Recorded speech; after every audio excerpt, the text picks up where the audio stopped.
अस्सलामुअलैकुम everyone, welcome back to thrilling tech YouTube channel. और आज हम देखने वाले हैं selection tool and direct selection tool कि ये किस तरह से काम करते हैं और क्या काम हो सकता है इनसे। तो सबसे पहले ये दोनों टूल्स जो है हम यूज़ करने से पहले हमें कोई चीज़ चाहिए होगी, यानी कि शेप हम ले लेते हैं। यहाँ पे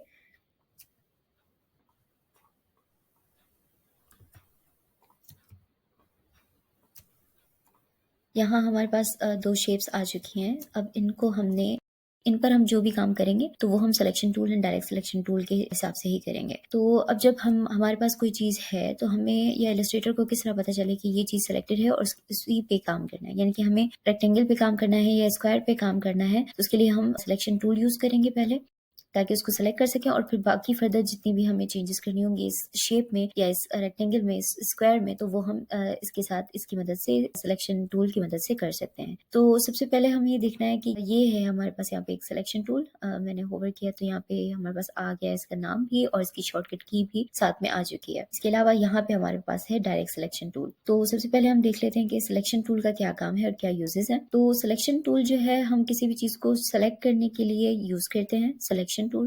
पहली बात तो ये कि हम किसी भी चीज पे क्लिक करेंगे तो वो सिलेक्ट हो जाएगी, या फिर हम क्लिक करके एक सिलेक्शन बॉक्स, ये देखें आप बन रहा है, तो ये हम बनाएंगे तो ये चीज हमारे पास जितनी भी इस सिलेक्शन बॉक्स के अंदर आएगी वो सिलेक्ट हो जाएगी। जैसे अभी मैं ये सिलेक्शन बॉक्स यहाँ तक ले जाती हूँ तो ये शेप भी हमारे पास सेलेक्ट हो गई। अभी ये दोनों शेप्स जो है हमारे पास सेलेक्ट हो चुकी हैं।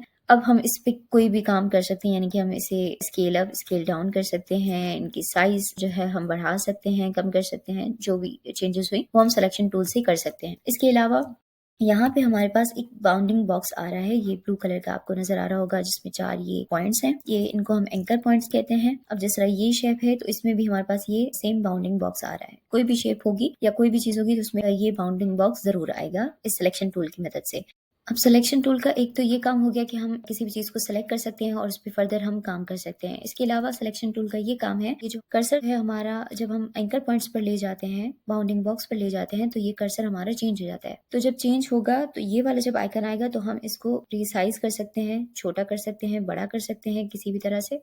और इसके अलावा अगर आपको एक ही साइज भी चाहिए, यानी कि परफेक्ट जिस साइज में हमारे पास है उसी प्रोपोर्शन में, उसी रेशियो में अगर हमें साइज चाहिए तो हमें शिफ्ट प्रेस करना होगा। जब हम ड्रैग करते हुए शिफ्ट प्रेस करेंगे तो हमारे पास एक ही प्रोपोर्शन में, यानी कि एक ही रेशियो में हमारे पास शेप स्केल अप और स्केल डाउन होगा या रिसाइज होगा। ठीक है, बाकी शेप्स के साथ भी इसी तरह है।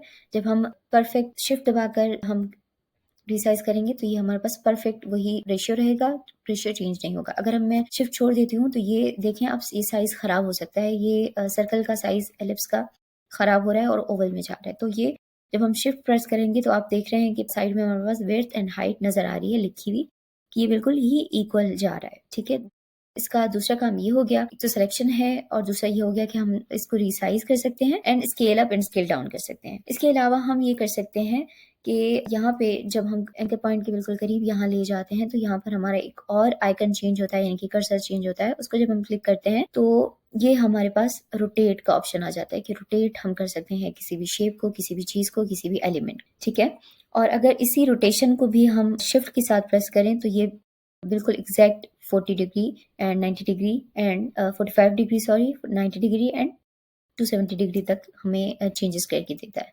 तो शिफ्ट के साथ हमारे पास ये होता है कि बिल्कुल ही डायरेक्ट सीधा सीधा प्रोपोर्शन में हमारे पास आता है जिस तरह से हमें चाहिए हो। और अगर आपको मैन्युअली या कस्टमाइज चाहिए तो वो आप कर सकते हैं, कितना भी आपको जो है रोटेट करना हो तो वो आप कर सकते हैं। ठीक है, डायरेक्ट सिलेक्शन टूल अभी देख लेते हैं कि क्या है। डायरेक्ट सिलेक्शन टूल को भी यही यूजेस हैं, जस्ट इसमें चेंजेस ये हैं कि हम जब डायरेक्ट सिलेक्शन टूल यूज करते हैं तो हमारे पास बाउंडिंग बॉक्स नहीं नजर आता है, हमारे पास ये 4 डॉट्स नजर आ रहे हैं अभी, क्योंकि हमारे शेप की जो है टोटल कॉर्नर्स जो है वो 4 है। और ये जो इसकी शेप के अंदर हमें जो नजर आ रहा है एक छोटा सा सर्कल, ये जो है हमारा कॉर्नर रेडियस है। इससे हम जो है किसी भी कॉर्नर को स्मूथ एंड राउंड कर सकते हैं। ठीक है, लेकिन अभी हमारे पास ये जो एंकर पॉइंट्स हैं इनको हम देख लेते हैं कि डायरेक्ट सिलेक्शन टूल से हम किसी भी एंकर पॉइंट को सिलेक्ट करेंगे तो मैन्युअली कोई भी एक पॉइंट हम सिलेक्ट कर सकते हैं एंड उसके साथ हम कोई भी चीज कर सकते हैं, यानी कि हम उसको स्केल अप कर रहे हैं या कोई चीज चेंज करना चाहें, शेप चेंज करना चाहें तो वो कर सकते हैं।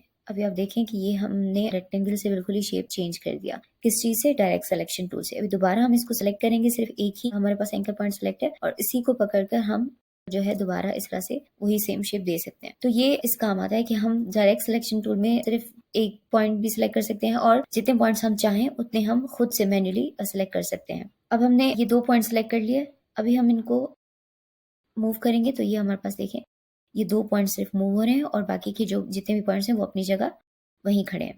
तो ये हमारा जो है वो मेन काम डायरेक्ट सिलेक्शन टूल का है।